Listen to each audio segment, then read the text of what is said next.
Bon, on va commencer la section 1.3 qui est la vitesse instantanée. Donc, si on veut faire l'interprétation graphique de la vitesse instantanée, la vitesse instantanée, c'est dans le fond la pente de la tangente. Donc, la pente de la tangente à la courbe du graphique position en fonction du temps. Autrement dit, on peut dire que la vitesse instantanée, c'est le taux de variation de la position en fonction du temps. Donc, c'est comme si on faisait la dérivée. Donc, si on veut rappeler ici, autrement dit, on peut dire que la vitesse instantanée est le taux de variation de la position, donc x, de la position x en fonction du temps t. Donc, ça revient à faire la dérivée. Donc, ça dérivée. OK. Donc, si on veut faire un exemple, par exemple, on a un graphique ici de position x en fonction du temps. On voit que ça fait une courbe, un mobile qui monte, et on veut savoir calculer la vitesse instantanée de ce mobile-là au temps t égale à 1. Donc, si on regarde au temps t égale à 1, le mobile a quoi comme vitesse instantanée? Bien, pour faire ça, ce qu'il faut faire, c'est donc prendre une règle et puis aller chercher la tangente donc à la courbe. Fait que si on regarde la tangente, ça va faire à peu près donc ceci. C'est sûr que je n'ai pas une règle ici pour vous le montrer, mais si vous prenez une règle, ça va faire une tangente comme cela. Donc, si on prend la vitesse à ce point-là, on peut faire la pente de cette tangente-là. Et en faisant la pente, on va chercher les deux points, donc ce point-ci, par exemple, à 0,50. Donc, ça pourrait être 0 secondes et 50 mètres. Et puis, celui-là qui est à 2 secondes et 100 mètres. Et là, à ce moment-là, on fait la tangente qui est approximativement. Donc là, on va faire, je vais juste les écrire ici. Donc, on a 0,50 et puis ce point-là qui est 200. OK, je n'ai pas mis les unités, mais vous pouvez comprendre. Et donc là, à ce moment-là, la vitesse, c'est donc le point 100 moins 50 mètres sur 2 moins 0 secondes. OK? Donc, ça fait environ, donc c'est approximatif parce que les points sont approximatifs, mais c'est environ 25 mètres par seconde. Donc, ça, ce serait la vitesse instantanée au point 1, donc au temps 1 seconde. Okay. Si on veut faire la même chose, mais avec la vitesse instantanée de ce mobile-là au point t égale à 2 secondes, donc si on regarde au point 2, t égale à 2 secondes, mais là, la pente de la tangente est nulle parce que, dans le fond, elle est complètement à l'horizontale. Donc, la vitesse serait de 0 mètres par seconde, car, dans le fond, la vitesse est nulle. La pente est nulle, excusez-moi, car pente nulle. OK? Donc, comment qu'on fait ça, dans le fond? La vitesse x, ben, on pourrait l'écrire ici. La vitesse x, c'est la vitesse au point x, c'est la dérivée de dx par rapport au temps quand on a l'équation. Et si on a le graphique, ben là, à ce moment-là, c'est la pente de la tangente. Voilà un petit quiz qui vous demande le graphique suivant représente la position en fonction du temps de deux trains sur des voies parallèles. Laquelle des phrases est vraie? Donc là, vous voyez le graphique de la position en fonction du temps du train A et du train B. Okay? Donc, on dit qu'à l'instant TB, les deux trains ont la même vitesse instantanée. Donc, si on regarde le temps TB, puis on regarde la vitesse, pour trouver la vitesse, il faut trouver la pente à cet endroit-là. Donc, pour le A, la pente, elle est ici, tandis que pour le point B, la pente, elle est comme ça. Donc, clairement, on voit que les pentes ne sont pas les mêmes. Donc, si les pentes ne sont pas les mêmes, il est évident que les deux trains n'auront pas la même vitesse instantanée. Donc, cette phrase-là n'est pas vraie. Si on regarde les deux trains, la question 2, les deux trains vont de plus en plus vite. Donc, est-ce que c'est une phrase qui est vraie?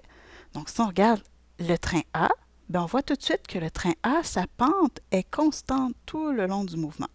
Donc, il n'accélère pas du tout. Fait qu'on est sûr que le train A ne va pas aller de plus en plus vite. Donc, c'est sûr que cette phrase-là est fausse. Par contre, si on regarde la question 3, le numéro 3, la phrase 3, on dit « Les deux trains ont la même vitesse instantanée à un certain moment entre 0 et TB. » Donc, pour savoir si à un certain endroit, ils ont la même vitesse, il faut regarder si à un certain endroit, sur leur trajectoire, s'ils ont la même pente. Donc, c'est sûr qu'ici, le A est toujours comme ça. Mais on pourrait voir la trajectoire de B et essayer de voir à quel endroit, s'il y a un endroit où il y aurait une même pente. On peut voir qu'à cet endroit-ci, la pente est à peu près la même. Donc, si la pente est à peu près la même, c'est qu'à cet endroit-ci, ils vont avoir la même vitesse. Donc, c'est cette réponse-là qui est bonne. Les deux trains, ils ont à un certain endroit un moment où ce que la pente est la même, donc la vitesse instantanée serait la même à cet endroit-là. Donc, la réponse est automatiquement 3. Donc, la réponse 4, aucune des phrases prédicantes n'est vraie, donc ça, c'est pas bon. Voilà. Donc maintenant, si on regarde l'interprétation de la vitesse moyenne, maintenant, c'est quoi la différence? Bien, la vitesse moyenne, c'est la pente de la séquente joignant les positions initiales et finales. Donc, c'est la pente de la séquente qui joignent les positions initiales et finales. Okay? Donc, si on regarde, par exemple, ce graphique-là, qui est la position X en fonction du temps, puis qu'on vous demande, par exemple, de calculer la vitesse moyenne de ce mobile entre 0 et 3 secondes. Donc là, on veut un temps moyen entre 0 et 3 secondes. Bien, ce qu'on va faire, c'est qu'on va prendre le point 0, donc qui est ici. Donc, on peut lui donner le point, ça donne 0,50. OK? Et le point final est à t égale à 3. Donc, t égale à 3, c'est ce point-ci, qui est donc 3 secondes et à peu près 87 mètres. OK, je donne à peu près, parce que je n'ai pas de règles pour pouvoir le mesurer officiellement. Mais bon, la vitesse moyenne, c'est une vitesse qui va joindre les deux positions initiales et finales, donc avec une séquente. Donc, on va faire une droite entre ces deux-là.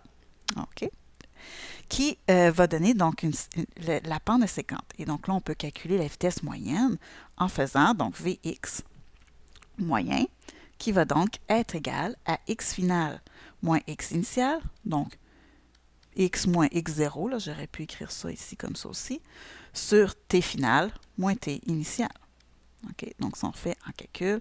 Donc x moins x0, donc c'est 87 moins 50, sur t final qui est 3 moins 0. OK. Donc ça va vous donner, donc ça c'est en mètres, ça c'est en secondes, et donc ça va vous donner 12,3 mètres par seconde. Donc ça, ce serait la vitesse moyenne entre t et t0. OK. Donc si on fait la même chose, mais par exemple avec la vitesse moyenne entre 1 et 5 secondes, donc là on a des points différents. Donc si on prend le 1, son point est de 1 puis environ 70. OK? Donc, 1 seconde et 70 mètres. Et le point 5, t égale à 5 secondes. Donc, on a 5 secondes. Et on a environ 20 mètres pour le point.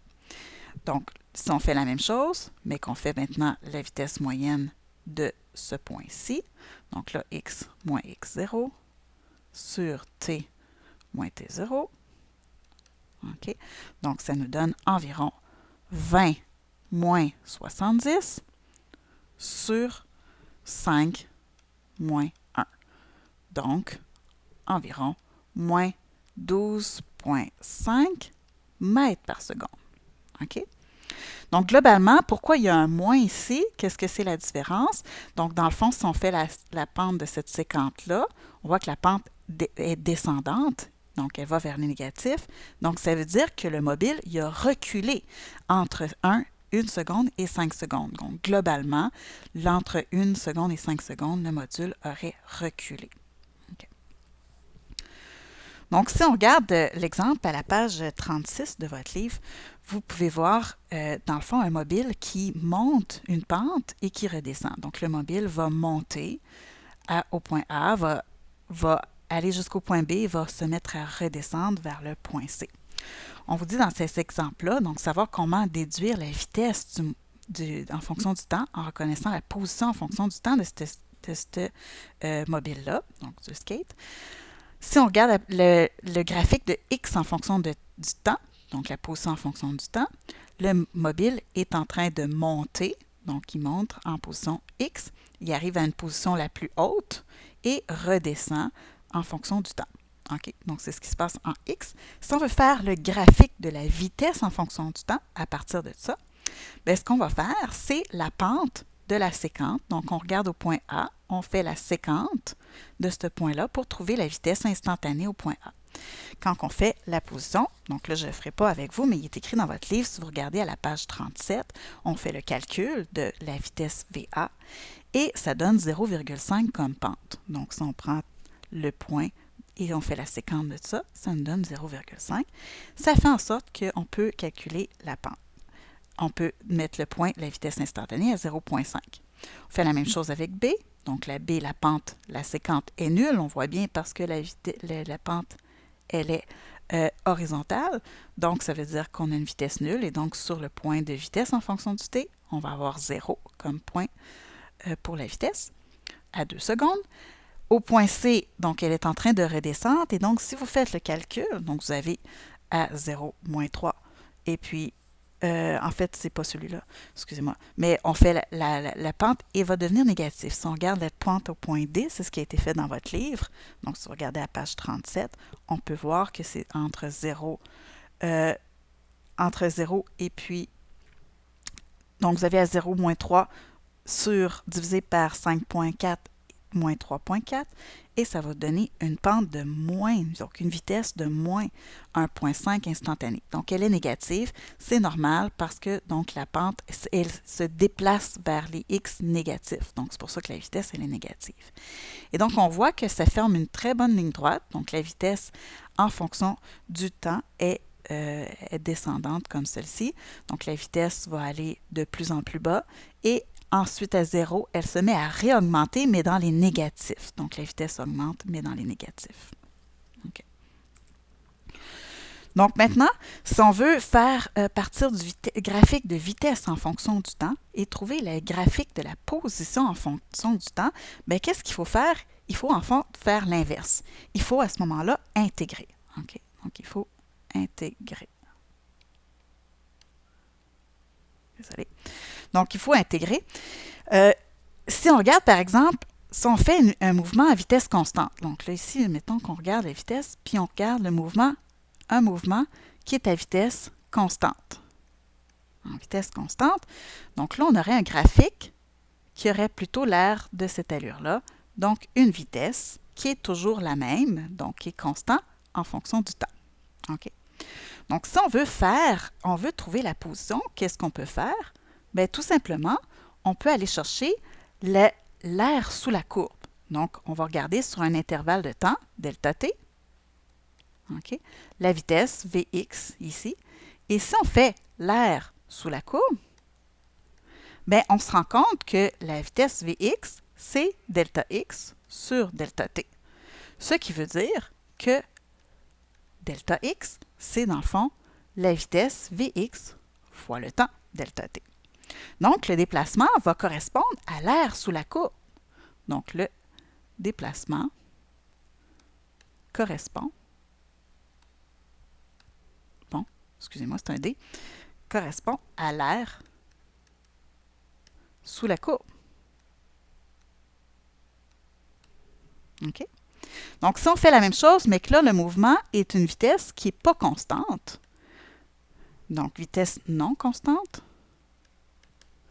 bien là, on a un graphique comme qu'on le voit ici, celui-là, un petit peu plus. Et qu'est-ce qui se passe? Bien, on peut voir qu'on pourrait faire le même principe, trouver le déplacement en séparant l'air en plusieurs petits rectangles.